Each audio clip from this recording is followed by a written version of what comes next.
அருமையான தேவனுடைய பிள்ளைகளே, மிக முக்கியமான காரியத்தை குறித்து இன்றைக்கு தேவ பிரசன்னத்திலிருந்து உங்களோடு பகிர்ந்து கொள்கிறேன்.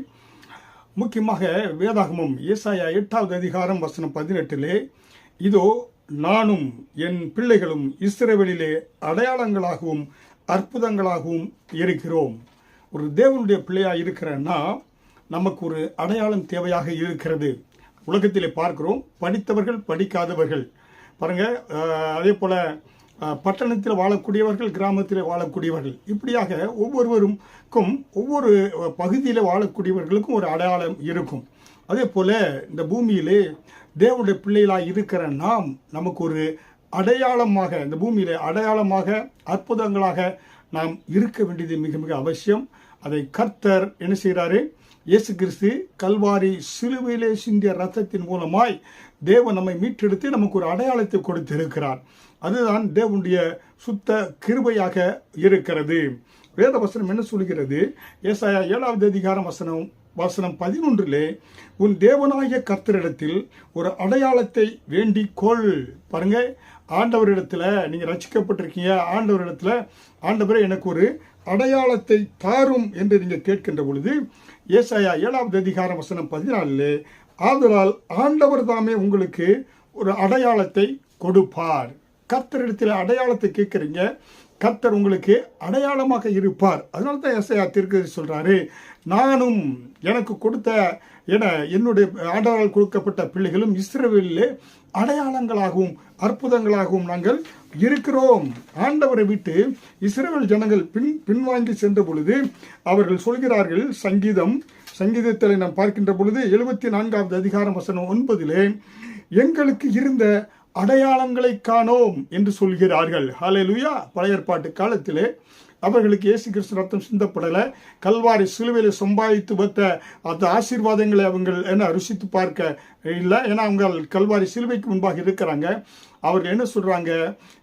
எங்களுக்கு இருந்த அடையாளங்களை காணோம், நாங்கள் தேவனுடைய பிள்ளை, தேவனுடைய தேசத்தில் இருக்கிற ஜனங்கள், எங்களுக்கு இருந்த அடையாளங்களை காணோம் என்று சொல்கிறார்கள். ஹல்லேலூயா. அருமையான தேவனுடைய பிள்ளைகளே, நீ கர்த்தரிடத்திலே நீங்க உண்மையாக நீங்க தேவனுடைய பிள்ளைகளாக இருந்தால் வேதவசனம் சொல்கிறபடி உங்களுக்கு கர்த்தர் என்ன செய்கிறாரு? உங்களுக்கு ஒரு அடையாளத்தையும் அற்புதத்தையும் கொடுக்கக்கூடியவராக இருக்கிறார். உண்மையிலே நான் தேவனுடைய பிள்ளையா, நான் ரட்சிக்கப்பட்டிருக்கிறேனா என்பதை நாம் சற்று சோதித்து பார்க்க வேண்டியது மிக அவசியமாக இருக்கிறது. நாம் ஒவ்வொருவரையும் சுய பரிசோதனை செய்து கொள்வது மிக மிக அவசியம். ஹல்லேலூயா. இல்லாட்ட கண் போன போக்கிலே, கால் போன போக்கிலே நாம் போயிட்டு இருக்கக்கூடாது. நான் கர்த்தருடைய பிள்ளையா இருக்கிறேன் என்றால் வேதவசனத்தில் சொல்கிறபடி உங்களுக்கு ஆண்டவர் என்னன்னாக்கா, தேவன் தான் உங்களுக்கு முதன்மையான தேவனாக இருக்கிறார். இயேசு கிறிஸ்து மட்டும்தான் உங்களுடைய கண்களுக்கு தெரிய வேண்டும். அதனால தான் ஆண்டவர் கட்டளைகள் என்ன சொல்றாரு? 10 கட்டளைகளும் சரி, இயேசு கிறிஸ்து 10 கட்டளை 2ஆக மாற்றினாரு. உன்னுடைய தேவன் தான் நம்முடைய முதன்மையான தேவனாக இருக்கிறார். நம்முடைய கர்த்தர் தான் நமக்கு ஒரே தேவனாக இருக்கிறார் என்று நம்ம வேதத்தில் நம்ம பார்க்கிறோம். அப்ப தேவனுடைய பிள்ளைகளே, யாத்திராகமம் 20வது அதிகாரம் வசனம் 3 கூட வொர்ஷிப் ஒன்லி காட், நம்முடைய தேவனைத்தான் நம்ம மனுஷனும் ஆராதிக்கணும். நம்முடைய தேவன் தான் நமக்கு தேவனாக இருக்கிறார். இயேசு கிறிஸ்துவை ஏற்றுக்கொண்ட ஒவ்வொரு தேவனுடைய பிள்ளைகளும் நமக்கு இயேசு கிறிஸ்து ஒருவரே தேவனாக இருக்கிறார். நம்முடைய கண்களை திறந்தால் நமக்கு கண்களில் முதலில் தெரிவது இயேசு கிறிஸ்து நமக்கு தெரியணும். அவர் தான் நம்முடைய தெய்வமாக இருக்கிறார். நம்ம ரட்சித்தவர், நமக்காக ரத்தத்தை சிந்தியவர். ஹல்லேலூயா. இரண்டாவது ஒரு காரியம் என்னவென்றால், யோவான் 1வது அதிகாரம் வசனம் 18 சொல்லப்பட்டது போல, உன் மனது கொடுக்கும் ஒரு திட நம்பிக்கை என்னன்னாக்க, நான் இயேசுவின் பிள்ளை. புரியுங்களா? இயேசு கிறிஸ்துவை சொந்த இரட்சகராய் ஏற்றுக்கொண்ட ஒவ்வொருவருக்கும் நான் இயேசு கிறிஸ்துவனுடைய பிள்ளை என்று ஒரு நம்பிக்கை இருக்க வேண்டும். அதனால்தான் யோவான் 1வது அதிகாரம் வசனம் 12, அவர் நாமத்தில் அவர் மேல் விசுவாசம் வைத்து அவரை ஏற்றுக்கொண்ட ஒவ்வொருவர் அவருடைய பிள்ளைகளாகும்படி அதிகாரத்தை கொடுத்திருக்கிறார். ஹல்லேலூயா. அப்ப தேவனுடைய பிள்ளைகளாக இருக்கிற உங்களுக்கு நான் ஆண்டவருடைய பிள்ளை என்ற அந்த அதிகாரம் உங்க மனதில் திட நம்பிக்கையாக இருக்க வேண்டியது மிக அவசியம். அதைத்தான் இயேசு கிறிஸ்து கல்வாரி சிலுவையில் சம்பாதித்து நமக்கு கொடுத்திருக்கிறார். அவருடைய பிள்ளையாக ஆகும்படியாக அதிகாரத்தை கொடுத்து இருக்கிறார். ஹல்லேலூயா. அடுத்ததாக பாவ மன்னிப்பினுடைய நிச்சயத்தை நாம பெற்றிருக்கிறோம் என்று நம்ம சுயமாக ஆராய்ந்து பார்க்க வேண்டிய அவசியமாக இருக்கிறது. அதற்கு பரிசுத்த ஆவியானவர் உதவி செய்வார். இதெல்லாம் நம்ம பார்த்தீங்கன்னா நம்ம ஸ்பிரிச்சுவல் growth ஆவிக்குரிய வாழ்க்கையிலே வளருவதற்கு இது உதவியாக இருக்கிறது. அது பார்த்தீங்கன்னாக்க ஏன்னா என் பாவங்கள் மன்னிக்கப்பட்டு இருக்கிறதா என்று 1 யோவான் 1:9 படியும் என்னுடைய பாவத்தை ஆண்டவர் என்னை மன்னித்திருக்கிறாரா, ஏன்னா அவர் நாமத்து மேல அவர் மேல விசுவாசம் வைக்கின்ற பொழுது அவருடைய சில பிள்ளையை மாற்றுறது மட்டுமில்ல, இயேசு கிறிஸ்து உங்கள் பாவங்களை எல்லாம் என்ன செய்யறாரு, கழுவி உங்களை சுத்திகரித்து நீதிமானாய் மாற்றி இருக்கிறார். ஹல்லேலூயா. அந்த நம்பிக்கை நம்ம இருக்கின்ற பொழுது எவ்வளவு நமக்கு ஒரு சந்தோஷமாக இருக்கிறது. ஹல்லேலூயா. அதனாலே உங்க வாழ்க்கையில என்னுடைய பாவத்தை இயேசு கிறிஸ்து சிலுவையில் சுமந்து தீர்த்து விட்டார், என் பாவம் மன்னிக்கப்பட்டு இருக்கிறது, நான் கரைதிரையற்ற ஒரு புதிய மனுஷியாக இருக்கிறேன் என்ற ஒரு நம்பிக்கை உங்களுக்குள்ளாக இருக்க வேண்டியது அவசியமாக இருக்கிறது. இதுதான் கல்வாரி சிலுவையிலே இயேசு கிறிஸ்து நமக்கு சம்பாதித்து வைத்திருக்கிறார். பாவங்களை எல்லாம் என்ன செய்தாரு, கிழக்குக்கு மேற்கு எவ்வளவு தூரமோ சமுத்திரத்தின் ஆழத்தில் எவ்வளவு ஆழமா இருக்கிற அவ்வளவு போட்டு விட்டாரு. அந்த பாவத்தை நினைக்காதவர் இயேசு கிறிஸ்து. ஹல்லேலூயா.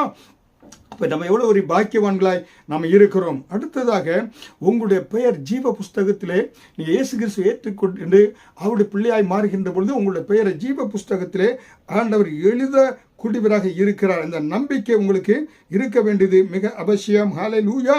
மிக மிக முக்கியம். புரியுங்களா?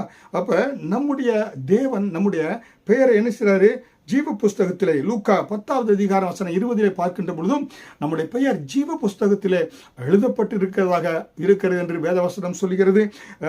ரெவலேஷன் சாப்டர் 20:12 வெளிப்படுத்தினால் 20:12 ஏன்னா அங்கே ஜீவ புஸ்தகத்தில் நம்முடைய பெயர் எழுதப்பட்டதாக இருக்கிறது. எழுதப்பட்டவர்களை கண்டேன் என்று பார்க்கிறோம். ஜீவ புஸ்தகத்தில் நமக்குடைய பெயர் எழுதப்பட்டிருப்பதற்கு இயேசு கல்வாரி சிலுவையிலே சிந்திய ரத்தத்தின் மூலமாய் அந்த ஒரு பெரிய பாக்கியத்தை நமக்கு கொடுத்திருக்கிறார் என்ற ஒரு திட நம்பிக்கை உங்களுக்கு இருக்க வேண்டியது அவசியமாக இருக்கிறது. அதுக்கப்புறமாக எல்லா புத்திக்கும் மேலான ஒரு தேவ சமாதானம். நீ கர்த்தருடைய பிள்ளையாக இருக்கின்ற பொழுது ரட்சிக்கப்பட்டிருக்கிற, பாவம் மன்னிக்கப்பட்டிருக்கிறது, ஜீவ புஸ்தகத்தில் உள்ள பெயர் எழுதப்பட்டிருக்கிறது என்பதை நினைக்கின்ற பொழுது எல்லா புத்திக்கும் மேலான ஒரு தேவ சமாதானம், ஒரு டிவைன்லி பீஸ் உன் உள்ளத்தில் ஆட்கொள்ள வேண்டும். ஹல்லேலூயா.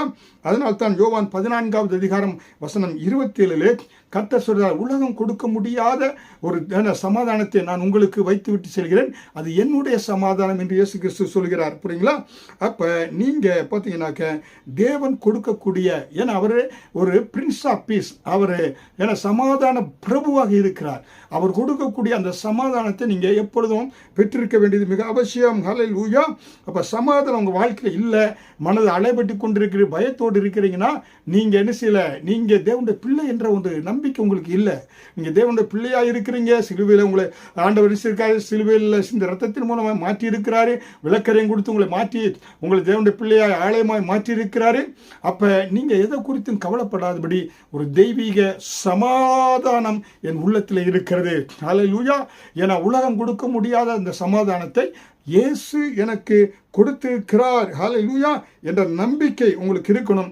அந்த நம்பிக்கை இருக்கின்ற பொழுது உங்க உள்ளத்தில் இருந்து எப்படி ஒரு பெரிய பாருங்க நயாகரா நீர்வீழ்ச்சி மேலே இருந்து அப்படியே கீழே கொட்டுவது போல பெரிய நீர்வீழ்ச்சியான ஒரு சமாதானம் உங்க உள்ளத்தில் இருந்து அப்படியே என்ன கொட்டுவதை போல உணர்வீங்க. ஏன்னா அந்த தெய்வீக சமாதானத்தை இயேசு ஒருவரே கொடுப்பார். ஹல்லேலூயா. உங்க வாழ்க்கையில சமாதானம் இல்லையா, இயேசுவை சொந்த ரட்சகராக ஏற்றுக்கொள்ளுங்க, உடைய பிள்ளையாய் மாறுங்க. நான் ரட்சிக்கப்பட்டிருக்கிறேன் என்ற நம்பிக்கையோடு இருங்க, பாவங்கள் மன்னிக்கப்பட்டிருக்கிற நம்பிக்கையோடு இருங்க. ஆண்டவர் உங்களுக்கு ஒரு தெய்வீக சமாதானத்தை கொடுத்து அற்புதமாக ஆண்டவர் நடத்துவார். ஹல்லேலூயா. இன்னும் நம்முடைய வாழ்க்கையிலே ஏன்னா ஆண்டவர் தரக்கூடிய அடையாளங்கள், அற்புதங்களை நம்ம தொடர்ந்து தியானிக்க இருக்கிறோம். கவனியுங்கள், தியானியுங்கள். கர்த்தர் உங்களை ஆசீர்வதித்து நடத்துவார். பரிசுத்த ஆவியானவருடைய ஆசீர்வாதம், பாதுகாவல் உங்களோடு கூட எப்பொழுதும் இருக்கும். ஆமேன்.